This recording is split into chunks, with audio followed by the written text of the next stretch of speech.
Hello everybody, and welcome to a different style of a video. This is an educational video for my school project, and it is on ancient Rome, and this is about the start of the Roman Republic. Yes, nothing much to say, I'm really excited about this. How did geography affect the growth of Rome? Geography of Italy really affected the growth of Rome. It helped the Romans by keeping Rome safe from invaders on land, keeping Rome safe from invaders on the seas. There are 4 seas surrounding Rome. It had fertile land due to the volcanoes, and it was a center of trade. Now, how did it help to prevent invaders?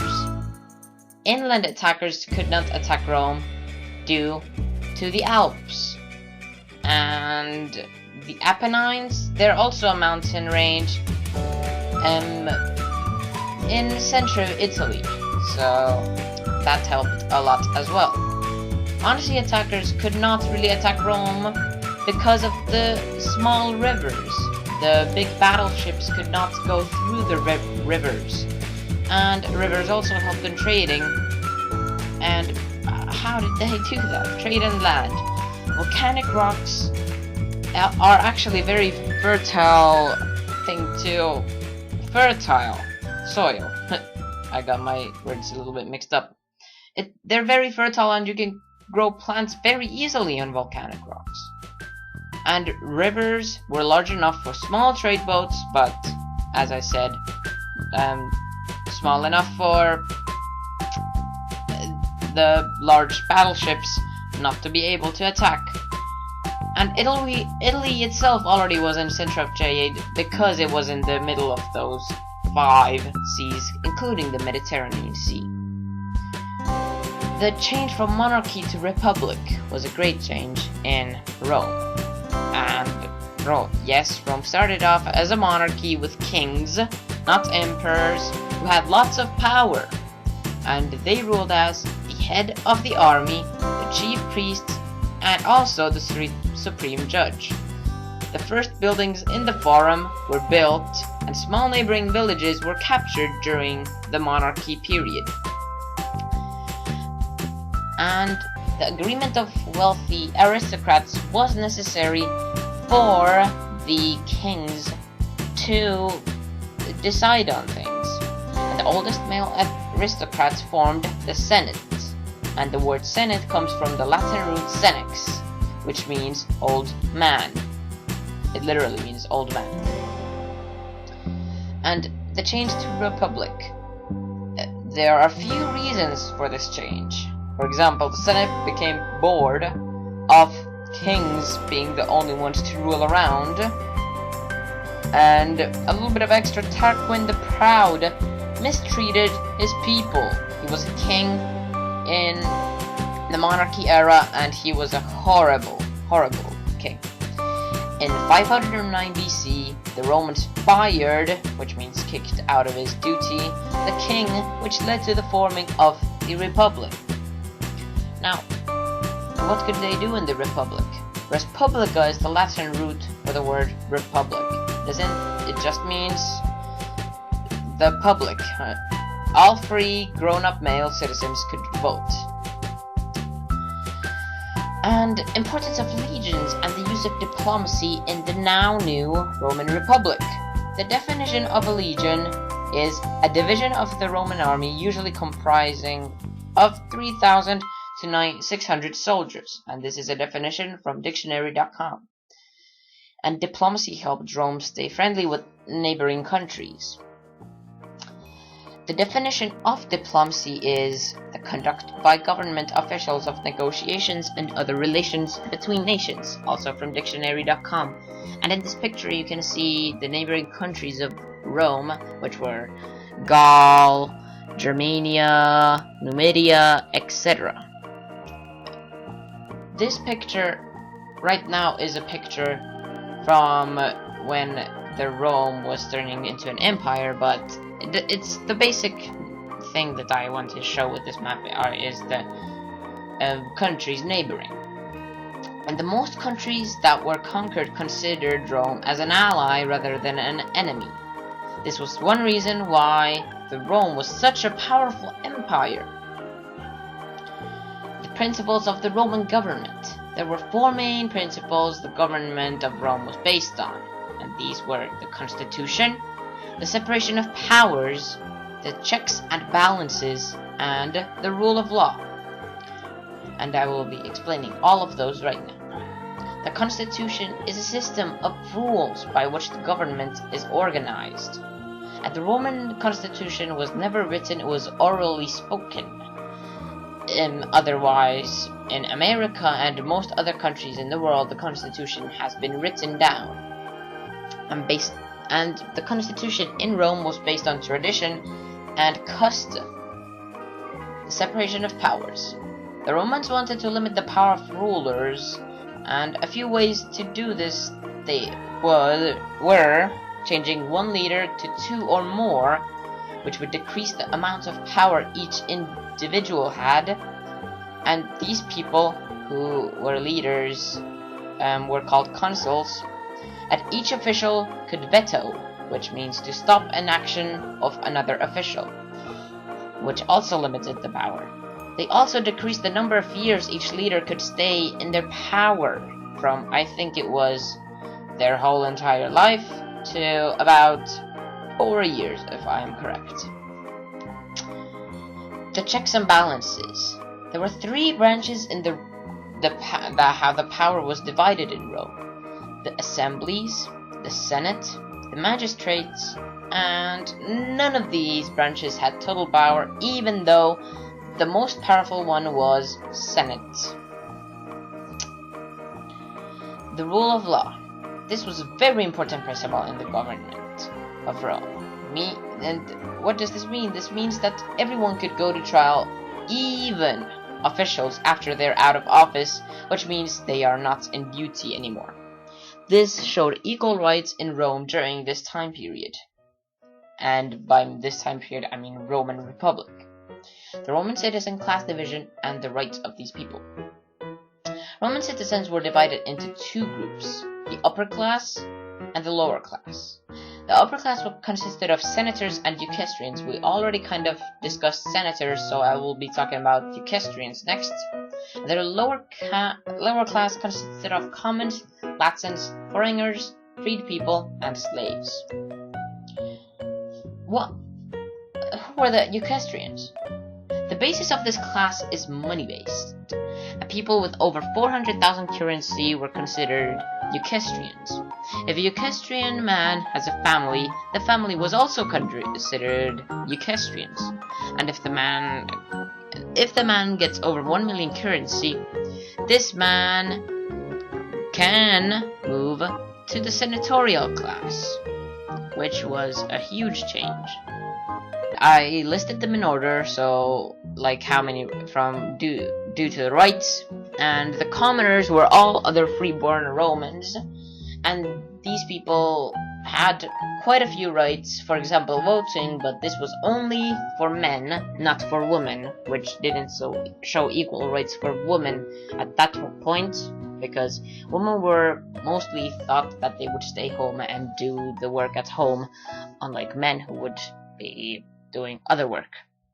Latins were all freeborn Italians other than Rome, so like from Venice or something like that, and they had quite a lot of rights, but no one could vote in the no one could vote for people to go to the Senate and all these kind of stuff. And the foreigners were all other freeborn men and women who lived in Rome but were not born there. So, for example, a Gaul who lived in Rome, they had some rights, but not that as much as, for example, a commoner. Freed people were people who were freed from slavery, and they had almost no rights at all because they were considered so bad, and slaves had technically no rights at all. The role of religion in society and government. Religion had a huge influence on government and society. Roman religion gave the Romans an established religion. And whoa, we are going to explain established religion in the next slide. Some gods in Roman mythology had its roots in Greek and Etruscan mythology. For example, Minerva, the goddess of wisdom and war, was taken from the Greek Athena, who was also the goddess of war.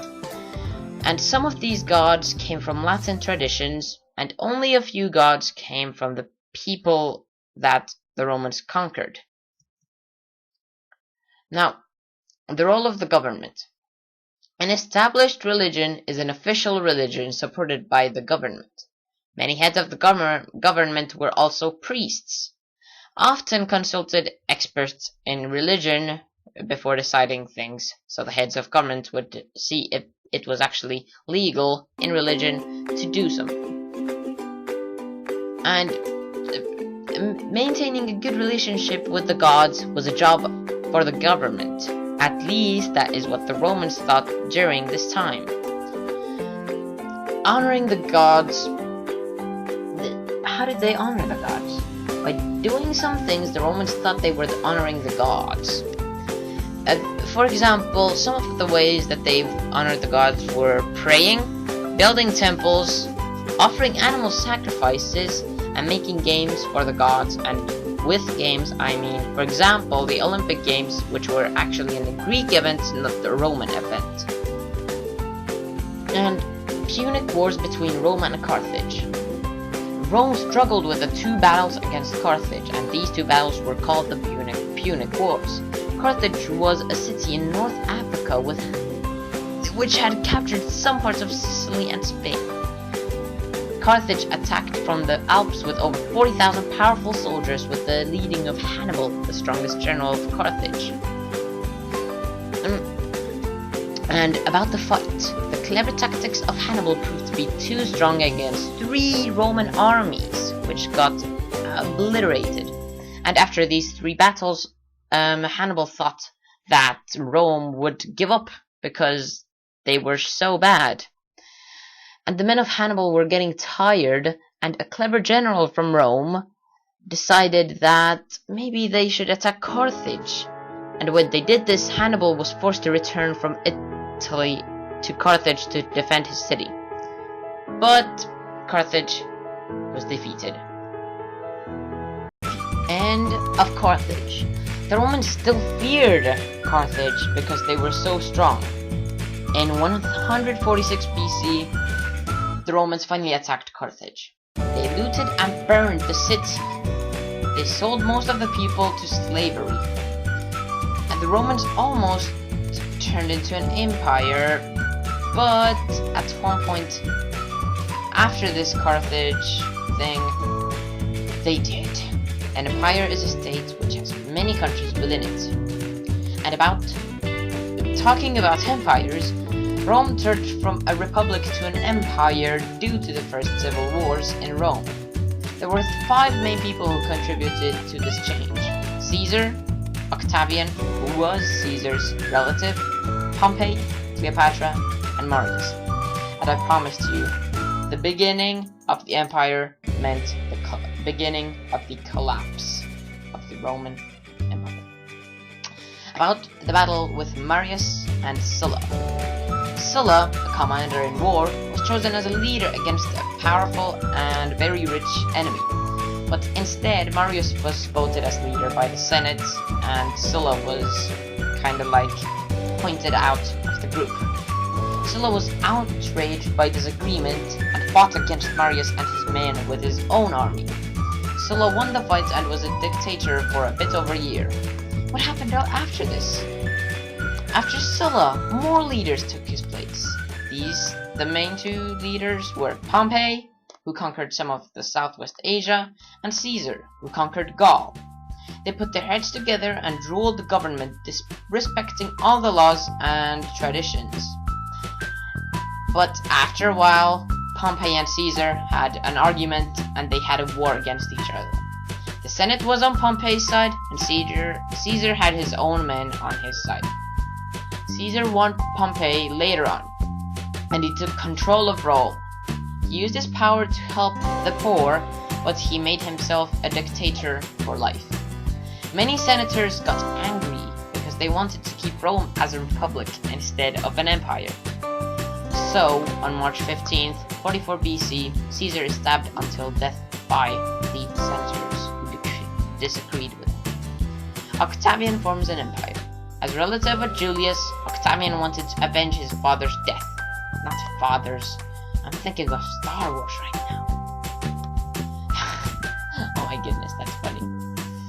He wanted to avenge the death of his very close relative. He beat Caesar's murderers in civil war, and after some time, Octavian beat his main rivals, and these rivals were Mark Antony and Cleopatra. And in 30 BC, he ruled Rome and made it an empire and became the first emperor of Rome. He made himself an Augustus, and Augustus is a title in ancient Rome meaning venerable and greatly honored. Here are the sources that I used for this PowerPoint, and thank you for watching this video. Like, comment, and subscribe, and remember, a new one will be coming soon on the end of the Roman Empire. See you then. Farewell, fellow FinTubers. Bye bye.